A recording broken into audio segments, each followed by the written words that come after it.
इस कार्यक्रम के पुण्यार्जक हैं भगवान नेमिनाथ दिगंबर जैन मंदिर, सुस दिगंबर जैन मंदिर समिति, अंतर्गत जैन संघ पुणे JSP, ज्ञानोदय जैन सोसाइटी के सामने भगवान नेमिनाथ चौक, सुसगांव, पुणे। तो फर्स्ट वाइफ कौन है? हाँ? हाँ? आपकी पहली वाइफ कौन है? किसी की पहली वाइफ जॉब है, किसी की पहली वाइफ मोबाइल है।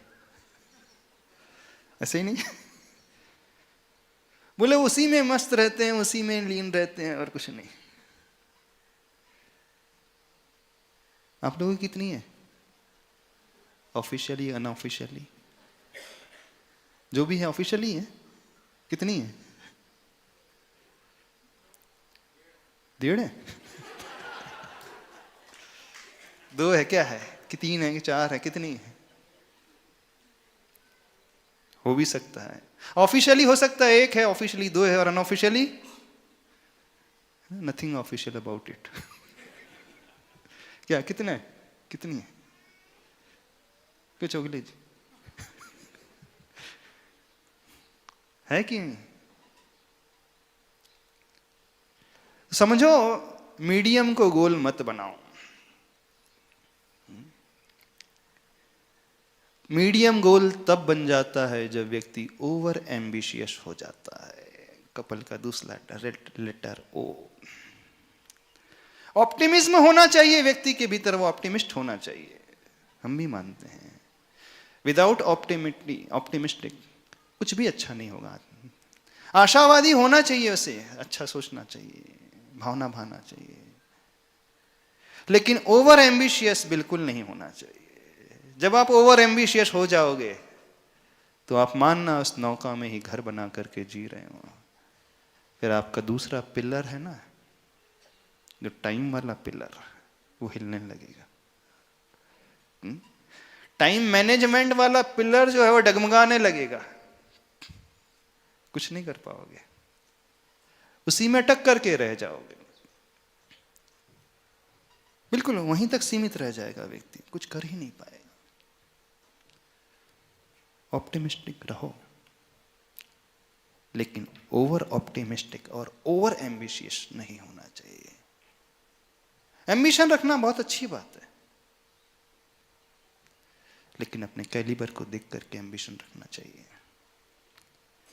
ना कि दूसरे कपल को देख करके, दूसरे पार्टनर को देख करके, दूसरी जॉब को देख करके, दूसरी की फैसिलिटीज को देख करके एम्बिशन रखना चाहिए।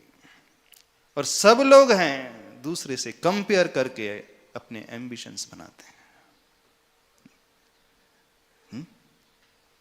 बहुत ज्यादा ओवर एम्बिशियस है सभी लोग। तो उस ओ को थोड़ा संभालना सीखो, कपल का ओ। थर्ड लेटर आता है यूनिटी का, यू। जहां एकता है वहां अभाव में भी व्यक्ति आनंद में रह जाएगा। पूरी फैमिली, पार्टनर्स बड़े अच्छे से रहेंगे। वो यूनिटी होना चाहिए। यूनिटी के बिना कुछ भी नहीं हो पाएगा। टाइम हो रहा है, थोड़ा शॉर्ट में कर रहे हैं, इसको और कंटिन्यू कर लें। हाँ, अभी तो थोड़ा ब्रीफ में ही बता देते हैं। देखें, कपल, वो हैप्पी कपल कब बनता है जानते हो? जैसे हमारी बॉडी में ब्लड फ्लो होता रहता है ना, तो हमारी चेतना जागृत रहती है। अंदर उस कपल के एक कलर फ्लो होना चाहिए। किसका कलर? क्या होना चाहिए? फ्लो भीतर होना चाहिए, जो आपको एक बाइंडिंग में रख पाए। जब आप एक दूसरे की केयर करते रहेंगे तभी यह संभव हो पाएगा, अन्यथा ये संभव नहीं हो पाएगा, बिल्कुल भी संभव नहीं हो पाएगा।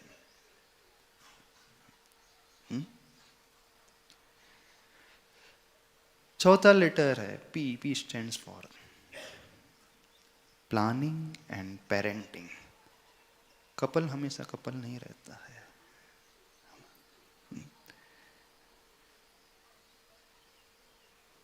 जीवन की सच्चाई है, कुछ समय के पश्चात आपकी फैमिली में नए मेंबर्स आ जाते हैं। बहुत सारे ऐसे केसेस हैं जो लैक ऑफ प्लानिंग के कारण उनकी स्थिति जो है डाइवोर्स तक पहुंच गई। बहुत सारे पॉइंट्स को लेकर के प्रॉपर प्लानिंग नहीं हो पाती है और प्रॉपर पेरेंटिंग नहीं हो पाती।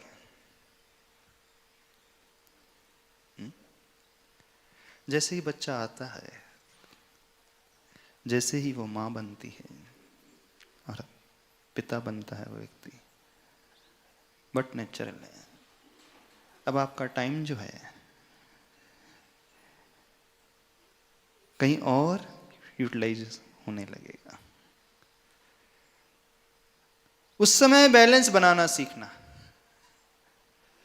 गुड पेरेंटिंग ही अच्छी हैप्पीनेस के मोमेंट आपको दे सकते हैं। और लॉयल रहते हो कि नहीं एक दूसरे के प्रति? लॉयल्टी है कि नहीं? नहीं है लॉयल्टी? निष्ठावान रहते हो? कितने लोग लॉयल रहते हैं? हैं पूरे लॉयल? पूरे रहते हैं। जब आप लॉयल रहोगे तो जो लास्ट लेटर है ये आपके इमोशंस हमेशा बहुत अच्छे रहेंगे। वो परिणाम, वो भाव, वो इमोशंस, क्योंकि उस आनंद की प्राप्ति अच्छे इमोशन से होती।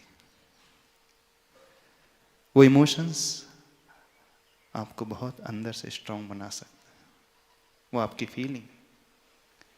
और वो इमोशन अच्छे बनते हैं जब आपका सामने वाला पार्टनर आपके साथ पैरेलल चलता है। जब दो व्यक्ति को एक साथ चलना हो एक ही डायरेक्शन में, तो आपका राइट हैंड उसके राइट हैंड में होता है तो आप चल पाओगे? पूछ रहे हैं। हाथ पकड़ करके आपको चलना है, जीवन में प्रोग्रेस करना है, तो क्या होगा? आपका राइट हैंड रहेगा तो उसका लेफ्ट हैंड ही रहेगा। ऐसे ही होगा कि दोनों के राइट हैंड रहेंगे और एक ही डायरेक्शन बढ़ते चले जाएंगे। एक का लेफ्ट हैंड होना जरूरी है और एक का राइट हैंड होना जरूरी है, तभी एक दिशा में वो बढ़ पाएंगे। और यदि एक का राइट है और एक का लेफ्ट है तो बट नेचुरल है, एक ज्यादा पावरफुल हो जाएगा, एक कम पावरफुल रहेगा। ऐसे ही रहेगा कि दूसरे का तो छोड़ दो, अपने ही राइट और लेफ्ट हैंड में शक्ति में अंतर आता है कि नहीं? तो आपका राइट हैंड और सामने वाले का लेफ्ट हैंड है। अब जिसका लेफ्ट हैंड है वो कहे कि देखो मेरा तो लेफ्ट हैंड है, दिस इज नॉट फेयर, ये तो ठीक नहीं है। हम अपन बराबर बराबर है, इक्वल राइट्स है कि नहीं? इक्वल राइट्स की बात होती है कि नहीं? तो आपका भी राइट तो मेरा भी राइट और अपन दोनों राइट हैंड पकड़ करके एक दूसरे का साथ चलेंगे। कैसे होगा? आप ग्रीड तो कर सकते हो दोनों राइट हैंड से, लेकिन जीवन में आगे बढ़ने के लिए पार्टनर का तो लेफ्ट हैंड होगा तभी बढ़ पाओगे। समझ रहे हो नहीं समझ रहे हो? आप क्या एक्सपेक्ट करते हो? जितनी भी मैं फीमेल बैठी हैं, बराबर बराबर होना चाहिए कि नहीं? उनका राइट तो आपका भी राइट नहीं होना चाहिए। और आप फिर छोटे हो जाओगे, ये तो अनफेयर है। फेयरनेस होना चाहिए सब जगह, क्योंकि हमने कहा ना ट्रांसपेरेंट होना चाहिए, क्रिस्टल क्लियर होना चाहिए। ट्रांसपेरेंसी है इसका मतलब है कि देखो वो दोनों बराबर है, कोई पार्शियलिटी की बात नहीं। और पार्शियलिटी क्यों करें? मेरा पैकेज तो ज्यादा है, मेरा पैकेज ज्यादा है तो मेरा राइट तुम्हारा पैकेज कम है तो तुम्हारा लेफ्ट हैंड कैसा, क्या होना चाहिए? जब व्यक्ति मिलते हैं, एक दूसरे को ग्रीट करते हैं, तो दोनों हैंड बराबर है। एक जगह बैठे हैं तो बराबर है, लेकिन जब मूवमेंट में है, चल रहे हैं, आगे बढ़ रहे हैं, प्रोग्रेसिव फेज में हैं, तो इम्पॉसिबल है दोनों का राइट हैंड हो। लेफ्ट और राइट का ही कॉम्बिनेशन होता है, तभी जीवन की गाड़ी बहुत अच्छे से आगे बढ़ती है। अब आप कोई आर्ग्यू करे कि नहीं, गाड़ी के लिए तो दोनों टायर बराबर होना चाहिए। हाँ, टायर तो बराबर है आगे बढ़ने के लिए, लेकिन फिर भी लेफ्ट राइट का ही कॉम्बिनेशन होगा तो ही बढ़ पाएगा। और लेफ्ट राइट का कॉम्बिनेशन का अर्थ है कि जहाँ कॉम्प्रोमाइज का नेचर होगा, हो सकता है कभी आपका राइट हैंड, हो सकता है कभी उसका राइट हैंड, तभी आप एडजस्ट कर पाओगे, तभी बहुत अच्छे से आगे बढ़ पाओगे। क्या समझ रहे हो? कैसे कपल हो आप लोग? एक फॉर्मूला बना दे गुड कपल, हैप्पी कपल का। Trust plus transparency plus time plus tolerance is equal to happy couple. ठीक है, बन जाएगा? टाइम हो रहा है, अभी हमको छोड़ना है। हो जाएगा? अभी टॉलरेंस वाली बात रह गई है। कितने लोग की शिकायत है, मैं कितना सहूं? हाँ? एक लिमिट होती है कि नहीं सहने की? भाई मैं ही सहन करते रहूं? हाँ? वो हमेशा दबाता रहता है, वो हमेशा दबाते रहते हैं। आखिर क्या है? कोई लिमिट होती है कि नहीं है? क्यों? कंप्लेंट है कि नहीं? कितना सहन करें? नहीं करें? कितना करें? Tolerance is also very must. बिना उसके आपके 4 पिलर्स जो हैं, trust, time, transparency and tolerance के, आपकी बिल्डिंग अच्छी हो ही नहीं पाएगी। तो इन शॉर्ट अभी इतना ही रखें। किसी कोई डाउट? आज तक किसी ने कुछ पूछा ही नहीं, हम बोल रहे थे। हाँ, पूछ लो। अब प्रैक्टिकल लाइफ में, रियल लाइफ में क्या प्रॉब्लम आ रहे हैं वो बताएं। नमस्ते महाराज जी। महाराज जी, ऐसा देखना है, टाइम का हमने बताया कि टाइम देना चाहिए एक दूसरे को, लेकिन बहुत ज़्यादा भी टाइम दे देते हैं तो फिर प्रॉब्लम हो जाती है। हाँ, तो एक्सेस इज ऑलवेज हार्मफुल। अति सर्वत्र वर्जित, ये तो कहा ही है। ये वर्क फ्रॉम होम में महाराज यही हो गया। नहीं, बैलेंस बनाना सीखे लाइफ में। हाँ, वर्क फ्रॉम होम में है तो आपके एक सेपरेट रूम में रहो करके करो ना। और क्या प्रॉब्लम आते हैं रियल लाइफ में बताओ। अब ये तो हमने अपने साइड से रखे हैं, वैसे हमने इस जिंदगी को जिया नहीं है, फिर भी आप लोगों को लाइफ को देख करके एक्सपीरियंस आपसे ज्यादा है। कि ऐसे ऐसे लोग आते हैं अपने दुखड़ा लेकर के, आपको तो 2-4 ही मिलते होंगे, तो हम तो हर डेली 2-4 नए मिल जाते हैं। हाँ। और क्या प्रॉब्लम आ रहा है लाइफ में? नमस्ते महाराज जी। महाराज जी, जो एक कभी भी डिस्प्यूट जो होता है तो उसके जीवन साथी के पास सरलतापन या सीधापन, या यूँ बोल सकते हैं कि उसको दुनियादारी का कुछ ध्यान नहीं है उसको। ऐसे कभी भी बोलते हैं कि जो वो सीधापन होता है, सरलता होती तो भी जीवन में आगे बढ़ने में कभी कभी इसे दिक्कत आती है। या मैच्योरिटी लेवल का जो डिफरेंस है, गैप है, उसको यूँ बोल सकते हैं। हाँ, तो मैच्योरिटी तो होना ही चाहिए। इमेच्योर तो कोई भी नहीं होना रहे। अब अधिक सरल होना ये तो क्वालिटी है, सरल तो पना तो एकदम क्वालिटी है। ड्रॉबैक कहाँ अपना? आपको क्या ड्रॉबैक लगता है? सरल होना, सीधा होना ड्रॉबैक लगता है? नहीं, ये क्वालिटी है। आपकी परेशानी हो सकती है महाराज जी, सब हमको फिर आज के समय के हिसाब से ज़्यादा सरल और सीधापन रहना भी थोड़ा दिक्कत क्रिएट करता है। हाँ, उतना ही सरल रहे जितना हमें कोई तोड़ ना दे। हाँ? उतना ही सरल रहे कोई हमारा मिसयूज ना कर पाए, जब आवश्यकता पड़े तो हम कठिन भी हों। एक ट्री को देखा है, उसकी जड़ें हमेशा दृढ़ निश्चित मजबूत होती हैं, वो कभी हिलती डुलती नहीं है, लेकिन उस वृक्ष की डगाल जो है हमेशा फ्लेक्सिबल रहती हैं, मूवमेंट में रहती है, हिलती जलती रहती हैं। तो जब आप प्रिंसिपल की बात आए तो उस ट्री की जड़ों की भांति एकदम दृढ़ मजबूत रहे हैं, और जब आप बिहेवियर की बात करते हैं, रिलेशनशिप की बात करते हैं, तो ऊपर के फूल पत्तों की डगाल की तरह हिलने डुलने वाले लचीलेपन को लिए हुए रहें। तो प्रिंसिपल में एकदम स्ट्रांगनेस और रिलेशनशिप में फ्लेक्सिबिलिटी, उन पेड़ की पत्तियों की भांति हवा में मूवमेंट रहे। ठीक है, नमस्ते। और कोई डाउट है? महाराज जी नमोस्तु।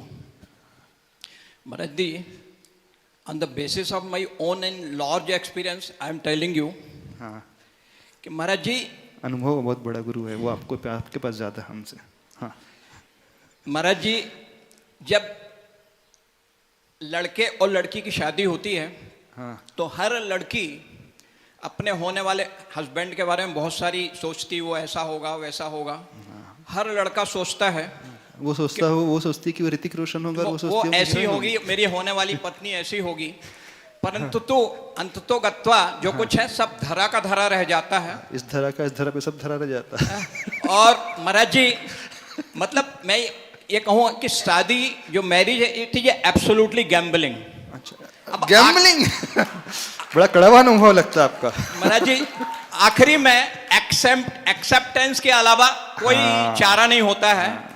जो लोग एक्सेप्ट कर लेते हैं वो अपने जीवन का निर्वाह अच्छे से कर लेते हैं, जो नहीं कर लेते हैं वो उनके जीवन में सुख चैन का अभाव होता है। एक्सेप्टेंस तो होना ही चाहिए।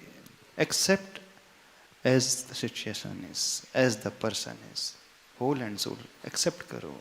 गन्ने की मिठास के साथ गन्ने की गठान को भी एक्सेप्ट करो, हरियाली के साथ कीचड़ को भी एक्सेप्ट करो। लौंग बहुत अच्छी होती है लेकिन काले कलर की होती है, इसके रंग को भी एक्सेप्ट करो। गोल्ड बहुत अच्छा होता है लेकिन सुगंधी नहीं होती है, बिना सुगंध का गोल्ड होता है, एक्सेप्ट करो। 100% परफेक्शन दुनिया में कहीं नहीं मिलता, सिर्फ एक जगह मिलता है, सिद्ध बनने के बाद। संसारी अवस्था है तो इम्परफेक्शन रहेगा ही। इस कार्यक्रम के पुण्यार्जक हैं भगवान नेमिनाथ दिगंबर जैन मंदिर, सुस दिगंबर जैन मंदिर समिति, अंतर्गत जैन संघ पुणे, JSP, ज्ञानोदय जैन सोसाइटी के सामने भगवान नेमिनाथ चौक, सुसगांव, पुणे।